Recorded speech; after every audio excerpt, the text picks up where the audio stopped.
What if I told you the scariest thing about Conjuring Last Rites is that it might not be scary at all? Yeah, let's talk about it. Here's my review for Conjuring Last Rites. Alright, y'all, welcome back. It's your Uncle Manny, and today we are diving into the Conjuring Last Rites, the supposed final chapter in the Conjuring universe. As always, the comment section is up for debate, so if you have your own thoughts, leave it down below and let's talk about it. Last Rites is the last installment in the Conjuring universe. And for those of you who don't know, Last Rites takes place in a point in time when Ed and Lorraine Warren have basically retired, and one last case comes about and they have to come out of retirement in order to take care of it. They are fighting to stay in retirement because they have a daughter and they want to not have to live that life anymore. They just want to live a normal life. But unfortunately, these entities keep messing with them and keep crawling back in their lives somehow. And not only theirs, but their daughters as well. So we take that time to see what happens when you don't listen and the entities come a knocking and you start crawling back. I'm about to spoil this movie for you. So if you don't care about that, continue watching the review. If you don't want it to get spoiled, well, I don't know what to tell you. So let's get this out of the way, okay? First of all, I'm giving this a solid B-. It's not a bad movie, not a great one, but definitely one that makes me glad this franchise is ending at least on a halfway decent note. Now, this movie, I know in the trailer it looks like it's some scary craziness going on, but I hate to break it to you, it's not as scary as the trailer makes it seem. It honestly isn't as suspenseful as the trailer makes it seem. 8 people are not crazy. In the trailer, we see that there's a family being haunted by several entities, and that's what kind of brings the Warrens out of retirement, okay? And that is what I feel plays really, really well in this movie. It's the back and forth between the Smurl family and the Warrens, and the journey it takes for the Warrens to get to the Swirls family's house to help them fight this entity that's been terrorizing them for quite some time now.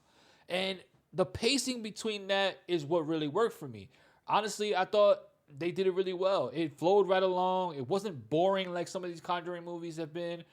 You know, it really kind of kept my attention throughout. The movie moved along without dragging, and the overall story was told pretty cleanly. And there's also a scene with the dad that actually landed really well for me. It gave the movie some weight, and trust me, it desperately needed it. And honestly, I heard some people in the theaters talking about that they were mad at the fact that they were showing this because in real life, they deal with this, you know? They did have a few jump scares that worked, nothing to write home about, and nothing that you're gonna be checking behind the couch, but enough to get a reaction from the audience. There was one in particular that I wasn't expecting that I was like, okay, that was a good one. I ain't gonna lie to you. Let's keep it real here, okay? This movie was not scary. I cannot iterate that enough.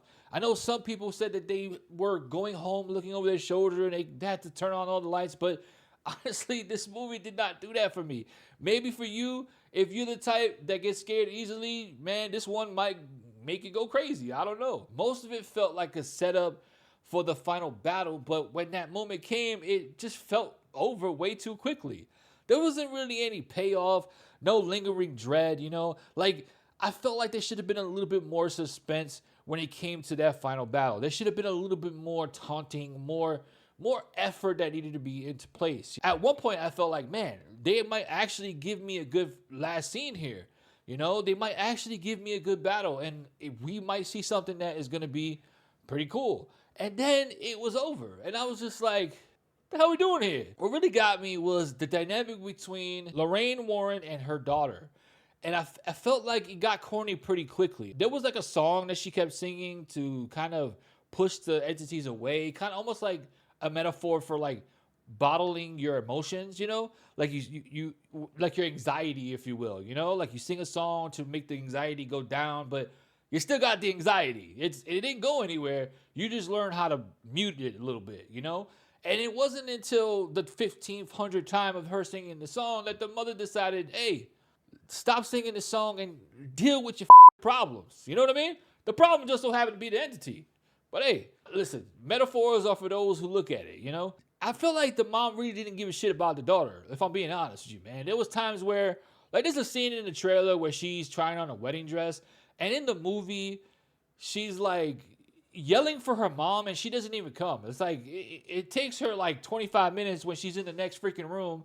And that just really, I don't know. Like, I know I'm going in on this movie, but listen, I think I just expected more out of it. You know, we've got like 25 movies from this franchise, and I just felt like it needed to be more of a battle between the Warrens and the entities. You know, like it's the last hurrah. You know, there were, like I said, there were some good moments that I felt were really cool. There were some moments where I had audience members talking to the screen like, nope, nope.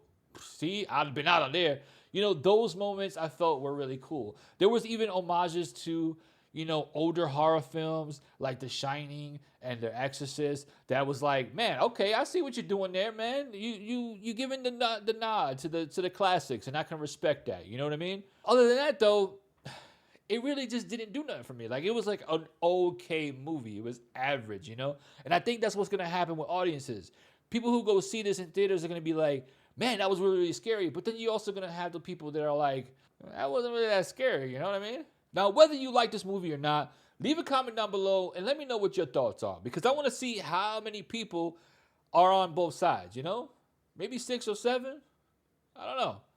Listen, at the end of the day, this movie feels like a movie best saved for streaming night, okay? It's not something you need to rush to the theater to see. Honestly, it's not huge on the sound design. It's not anything that is like, oh, I have to see it on the big screen. Personally, I feel like it's best deserved at home. That's not an embarrassment to the franchise, but it's also not a grand finale the fans deserve. Like I said, overall, I give this a B- because they really did try to tell the story, and for the most part, they told it really, really well. There were just some things that didn't make this a movie that was like, oh my God, that was the greatest Conjuring movie ever. You know, it was like, okay, I'm glad it's over. Can we move on now? And speaking of moving on, if you want a real horror movie that actually would kind of scare you, I don't know why I gave you an accent there. That was kind of fucking weird. If you want a movie that is actually going to scare you, in my opinion, is worth watching over The Conjuring, check out this review on Weapons. If you haven't seen it, what the hell are you waiting for? As always, if you like this review, hit that like button and don't forget to hit the subscribe because there will be more and more coming. We are getting into horror film season and I will be watching everything. So you're not going to want to miss it. I've got more reviews and rankings on the way and you don't want to miss them. So hit that notification bell so when I drop it, you know about it, all right? Like I said, life's too short to watch bad movies. So let me help you with that. Thanks for watching to the end of the video. YouTube thinks you're going to like this one, so click on it and don't prove them wrong. And while you're at it, hit that subscribe button. I'm on a mission here.